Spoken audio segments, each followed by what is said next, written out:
time to predict the MLB playoffs, gentlemen. Or at least it's time to predict game one in the wild cards, because we got Rays, we got Guardians, and it is Shane McClanahan taking on Shane Bieber. We can look at this kind of through a gambling lens, but just something that I want to bring up first, because, you want to maybe tail teams that have really good momentum moving into the playoffs.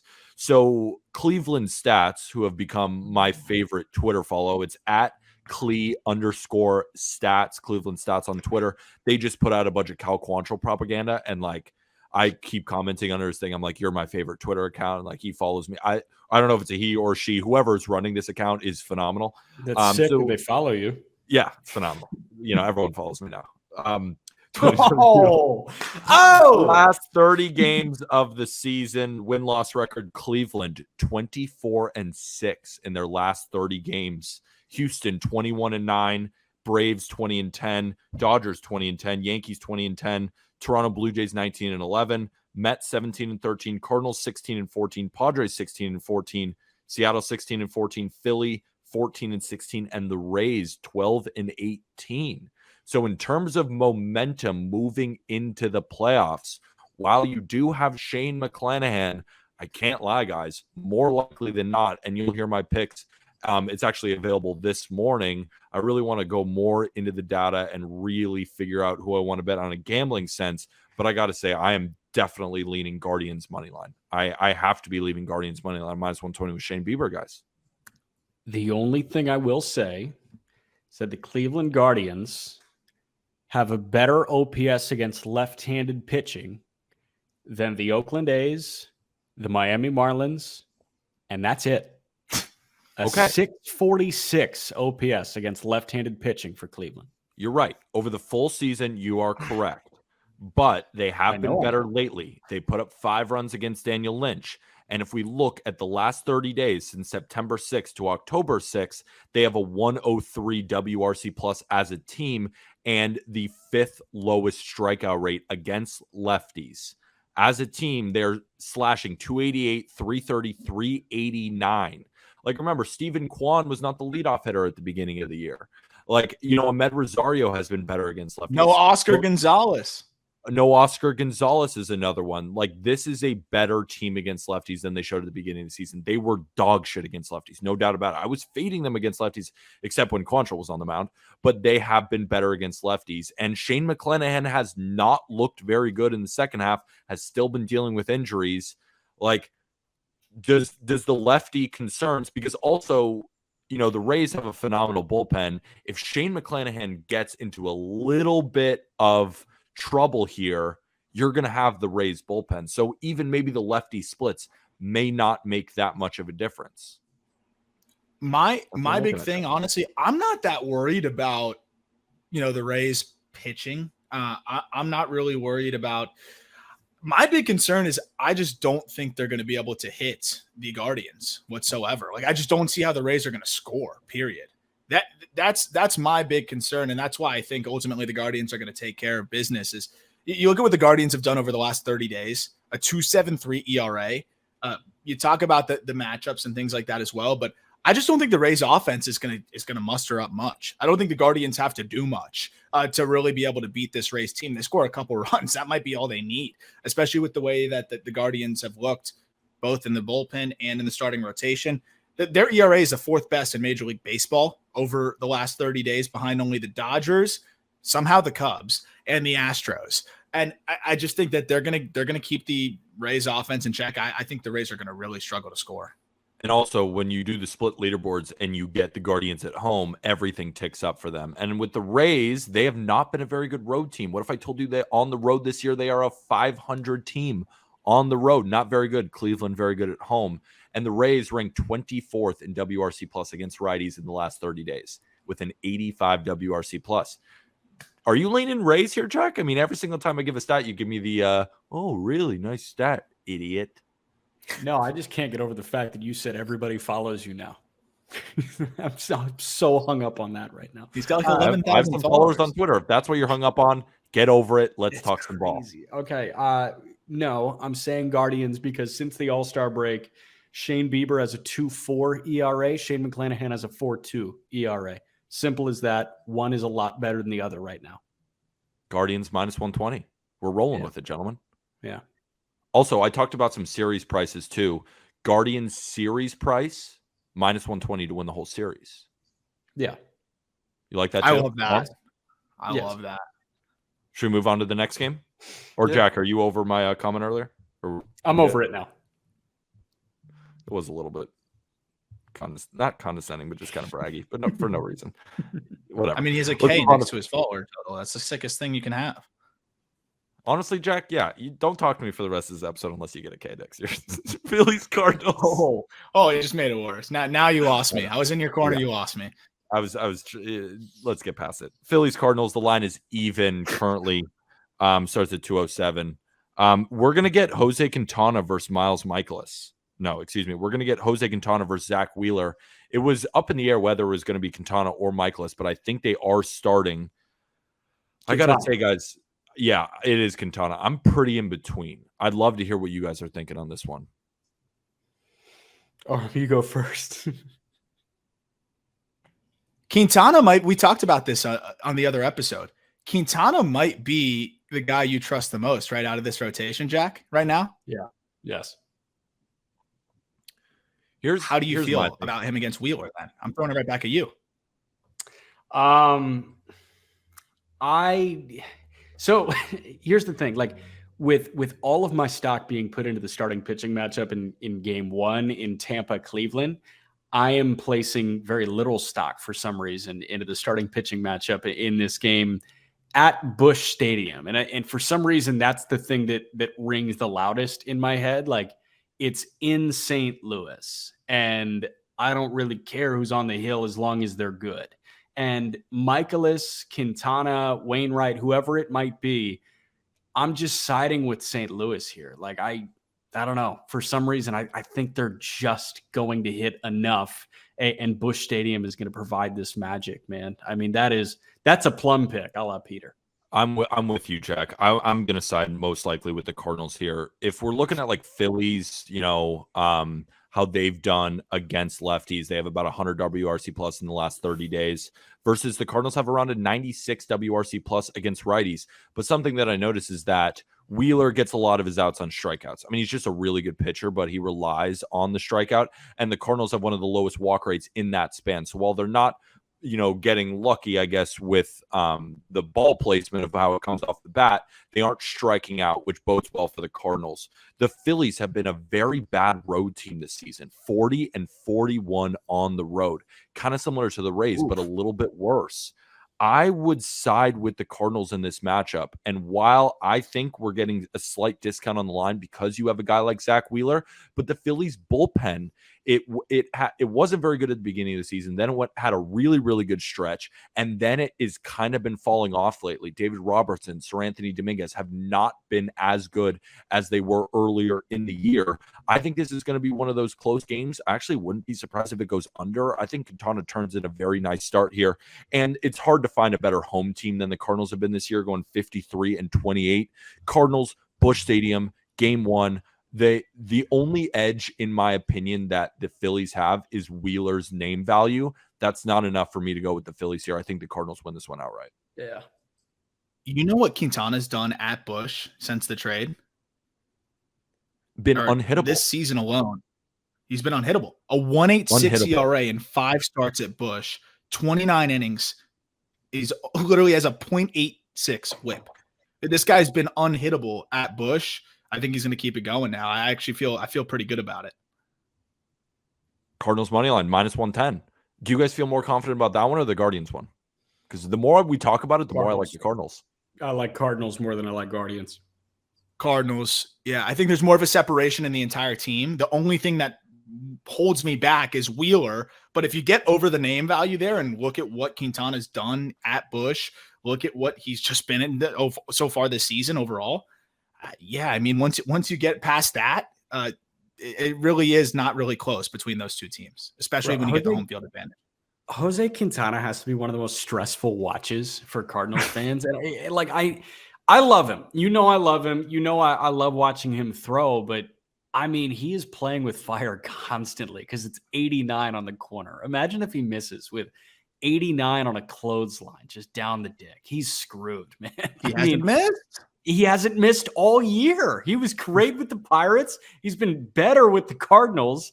I'm in on Jose Quintana, man. But this next game, under anything, take both strikeout totals. Here's where I think you may be wrong, Jack. And the only reason I'm saying this is when I was queuing up the stats, because I was leaning the same thing you were.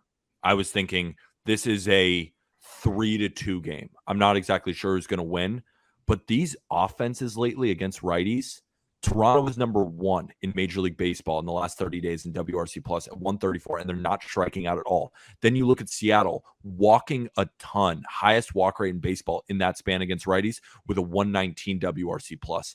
These offenses rolling into this game, especially against righties, have been so hot that it honestly scares me. But then you look at the bullpens, how dominant they've been, especially on the Blue Jays side. I think the Blue Jays bullpen has been very solid too.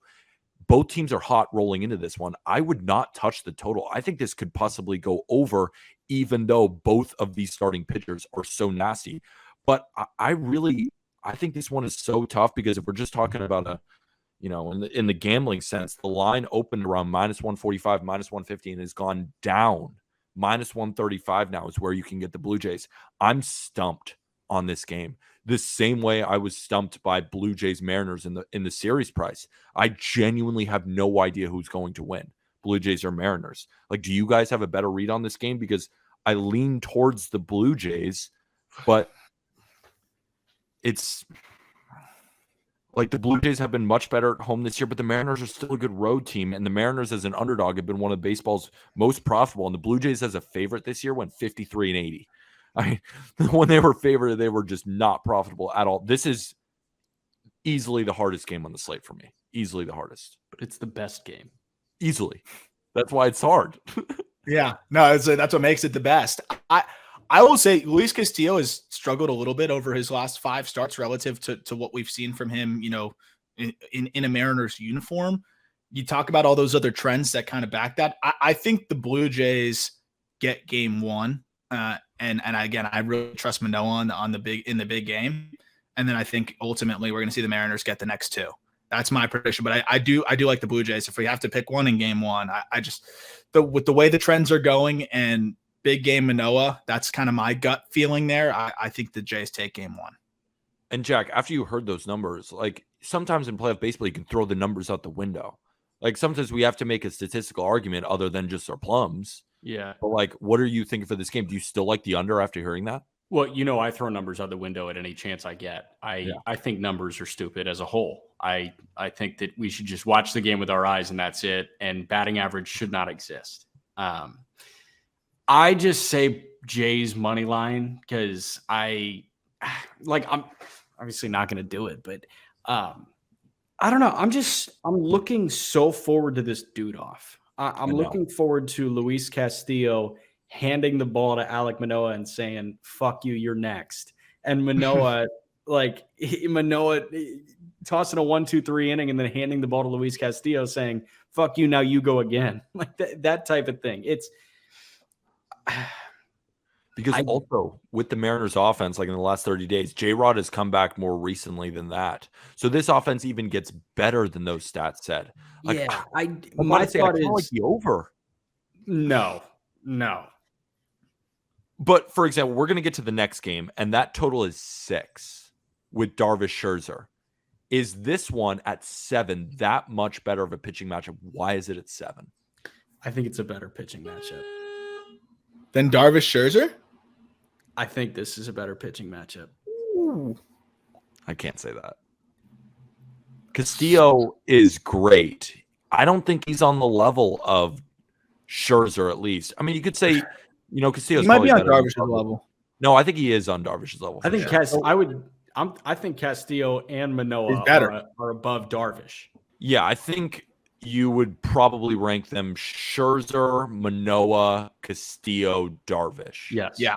So then why is it at 7 when the other one is at 6? That's why I'm so confused. I almost think this is like a trap towards the under, but it might just make sense that it goes under because two of these pitchers are elite. You got the Mariners bullpen that's awesome, and you have a Mariners offense that is good, not great, but has been good recently. It's putting my head in a blender. So you got Mariners offense that's good and has been good recently. You've got Jays offense that's great. Think about the Mets and Padres lineups right now. Like there are glaring issues with the Mets and the Padres lineup right now. So if you were to mean out the two starting pitchers in each game, I think that Manoah Castillo is slightly better than Scherzer Darvish. But the collective offenses, if you were to average the two offenses, I think the Jays Mariners as a collective is a better offensive game, like much better offensive game than Padres Mets at this point. And when you consider Yu Darvish's dominance against the Mets, and then you have Max Scherzer pitching at home with a 1.67 ERA at home this year, I get it. And I would say I think he takes care of the Padres. I just don't trust that lineup at all. Yeah. I think anytime a good pitcher is going against the Padres, it's going to be trouble for them. And that's why I'm really interested to see how it goes because I do get your like understand your perspective on picking the Padres to upset them.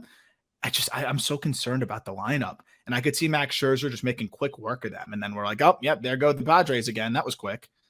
But here is my concern about the Mets offense, and this is why this game might end 2-1, is because if you can find the Mets' father, his name is Yu Darvish.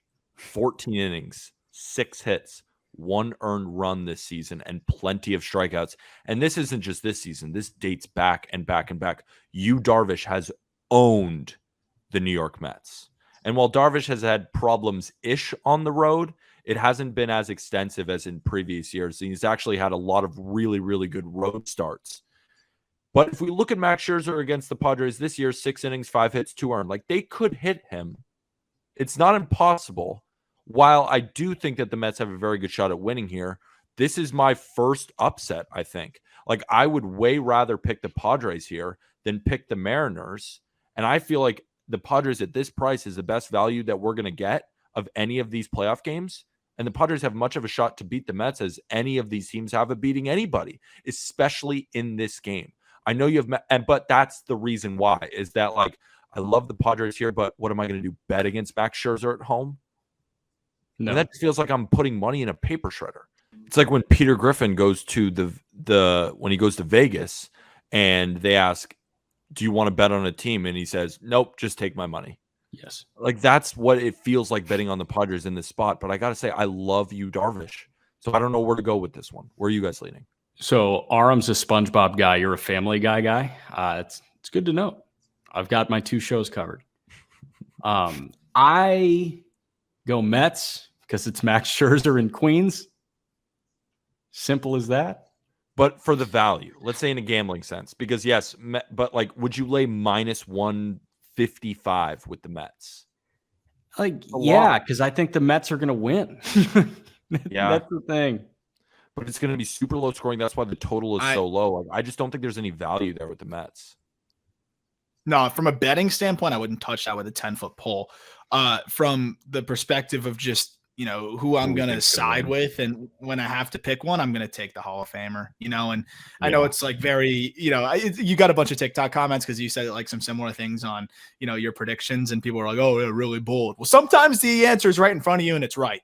And I think, betting on Max Scherzer to rise to the occasion, if it was a tough lineup, I'd be a little concerned because, I think both Scherzer and DeGrom have shown some vulnerabilities this year as they age, but I really don't trust this Padres lineup, and I think that Scherzer is going to pick them apart. I really think he will. And I do think Darvish has a good start, though. And to your guys' point, too, if we're talking about really good offenses in the past 30 days against righties, the Mets are 3 in all of baseball. 129 WRC plus from that Mets offense. And while the Padres have a 97 WRC plus against righties. But they could just get Yu Darvish. That's why I kind of lean the under even at 6. It's just so low in a baseball game, Arm. We've talked about that before. Whenever you see 6.5 lines, just go over. Just go over. I know. This is a game that I just don't want to touch. I'm fine. I already bet plus 150 on the Padres series price. I'd rather get that line because I feel like this specific game is so important. If the Padres can go up 1, and then you have Blake Snell against the Mets, who Blake Snell has also dominated them, the Padres can win this series, but most likely DeGrom is going to go to game 2. This is a real tough one, gentlemen. Real tough. But I think we're all kind of decided, right? We like the Cardinals a lot, and we like the Guardians a lot. We're all pretty split on Blue Jays Mariners. Not exactly sure where to go there, and we're not going to touch Mets Padres. We're just going to watch it like regular people and just watch it like baseball. Just enjoy. Just enjoy it. Just leave it and enjoy it. It's going to be freaking awesome. And it starts at noon today. Starts at noon today. So that'll do it for this episode of the Just Baseball Show. Make sure you use code October15 in order to get 15% off Just Baseball merch. That is in our episode description. Helps us out a ton if you guys go get some merch and use that code October15 in order to get 15% off. Of course, go check out NFL Week 5 picks. Those are live on Not Gambling Advice if you're into football, as well as all of my picks that are live right now on Friday for these wildcard picks. You probably already heard them. I don't think I'm going to change much. That's probably where I'll be sitting, as well as Arm and Jack are still covering the top 100 on the call-up. So if you want more prospect stuff, definitely go check out that podcast. And with that, thank you, everybody.